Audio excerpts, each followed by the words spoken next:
প্রতি মাসে সংসার খরচ থেকে চাইলে কিন্তু অনেক টাকাই জমানো যায়। টাকা জমানোর আগে যদি ভেবে রাখা হয় যে টাকাটা জমিয়ে আমি এই কাজে লাগাবো বা এই জিনিসটা কিনবো, তবেই কিন্তু সম্ভব হবে টাকাটা জমানোর। হ্যালো এভরিওয়ান, আসসালামু আলাইকুম।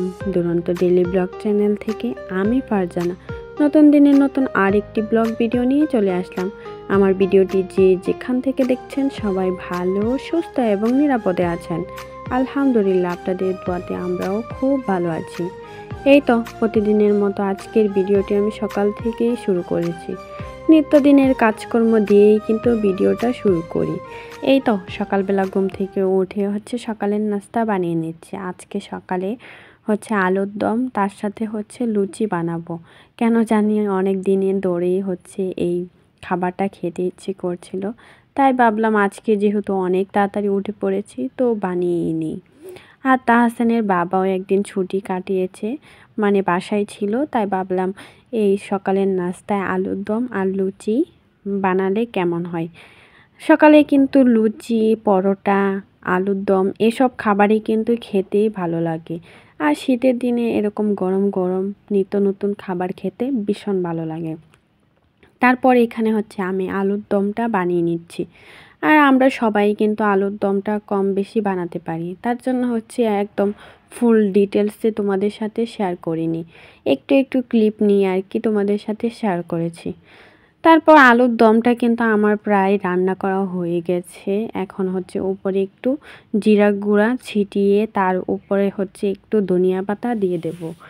আর শীতের দিন আলুর দম রান্না করলে কিন্তু বেশি ভালো লাগে, বিশেষ করে নতুন আলু দিয়ে কিন্তু এই আলুর দমটা খেতে অনেক বেশি মজা হয়। এই তো আমার আলুর দমটা প্রায় রেডি হয়ে গেছে।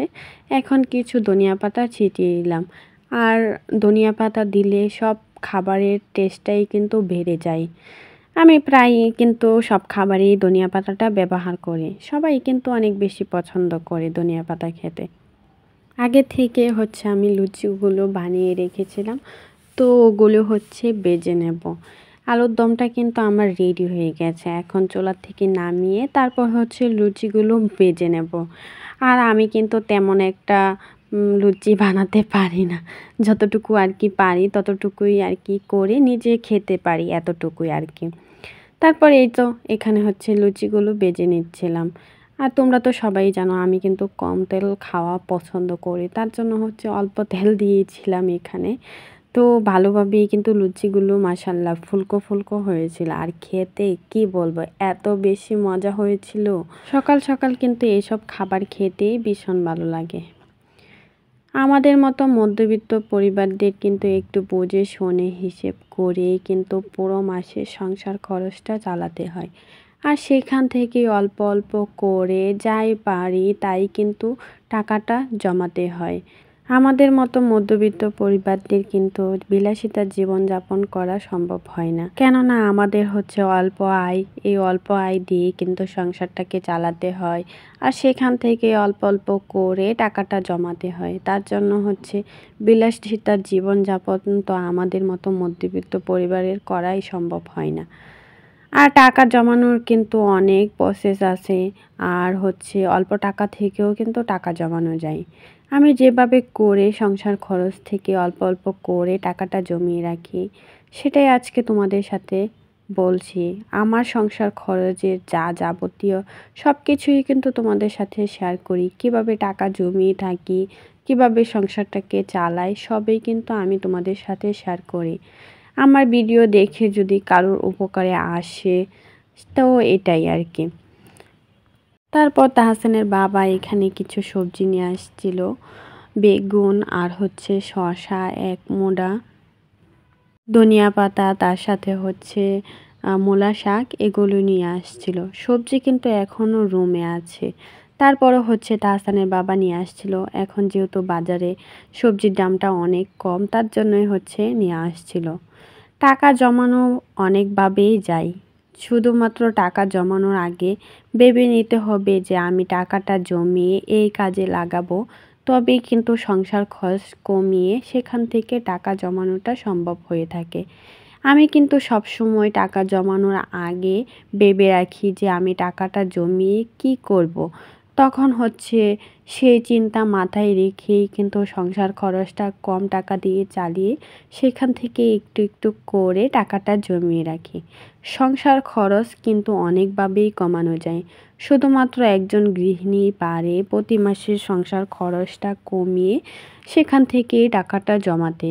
আমরা কিন্তু চাইলে সংসার খরচটা কমিয়ে অল্প টাকা দিয়েও সংসারটাকে চালাতে পারি।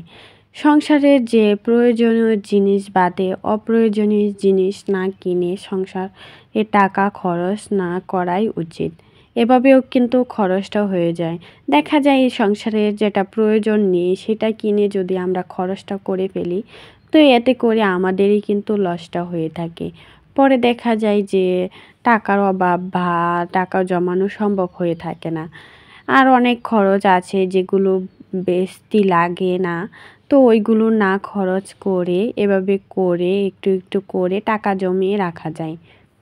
যেমন সংসারের অপ্রয়োজনীয় জিনিস কেনাকাটা, বাহিরে খাবার খাওয়া বা বাহির থেকে খাবার কিনে আনা, তারপর হচ্ছে মোবাইলে বেশি বেশি টাকা ভরা বা এমবি ভরা, এতেও কিন্তু অনেক খরচ হয়।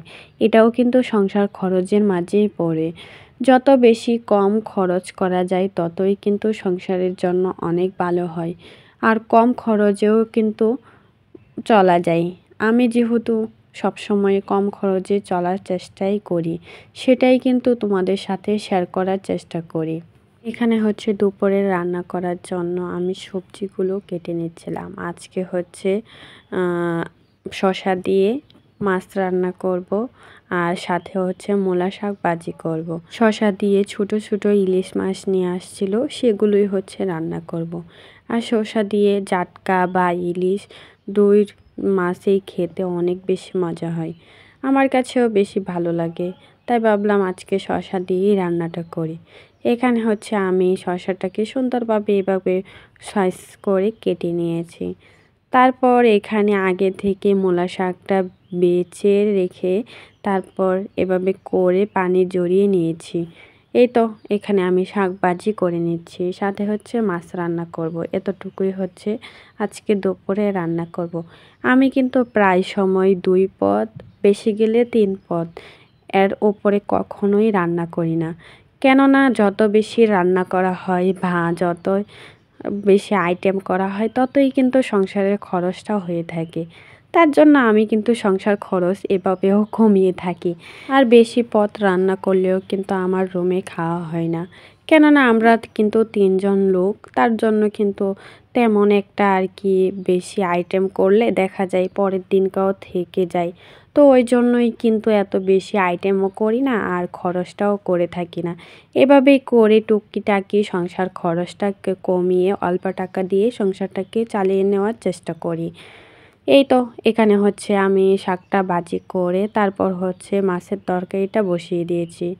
আর সব ধরনের মশলা আগে থেকেই হচ্ছে মাছে দিয়ে রাখি, কেননা রান্নাঘরের থেকে দূরে কিন্তু আমার হচ্ছে চুলাটা, ওই জন্য হচ্ছে সব মশলাপাতি রান্নাঘর থেকে নিয়ে এসে তারপর হচ্ছে এখানে বসিয়ে দেয়। আর কি বলবো, গ্যাস তো আমাদের দিকে একদমই থাকে না। শীতকালে তো গ্যাস থাকে না, সবারই কিন্তু এই সমস্যা হয়ে থাকে যাদের নাকি লাইনের গ্যাস, তো ওদের কিন্তু সবারই এই অবস্থা। জানি না আমার কোন আপু ভাইয়ারা আমার ভিডিওটা এখন পর্যন্ত কে কে দেখছো, কিন্তু একটা লাইক দিতে ভুলে গেছো। প্লিজ একটা লাইক দিয়ে আমার ভিডিওটি সম্পূর্ণ দেখার অনুরোধ রইল। আর যারা আমার চ্যানেলটাকে নতুন ভিজিট করেছো, প্লিজ চ্যানেলটাকে সাবস্ক্রাইব করে পাশে থাকার অনুরোধ রইল। এরকম ডেইলি ব্লগ দেখতে চাইলে অবশ্যই পাশে থেকো। এই তো এখানে মাছগুলো কষিয়ে তারপর হচ্ছে সবজিগুলো কষিয়ে এখানে ঝোলটা দিয়ে দিয়েছি। এখন হচ্ছে মাছগুলোও দিয়ে দিয়েছি। এভাবে করেই কিন্তু আমি তরকারিটা রান্না করে থাকি। এই তো আজকের ভিডিওটা এই পর্যন্তই ছিল। সবাই ভালো থেকো, সুস্থ থেকো। আল্লাহ হাফেজ।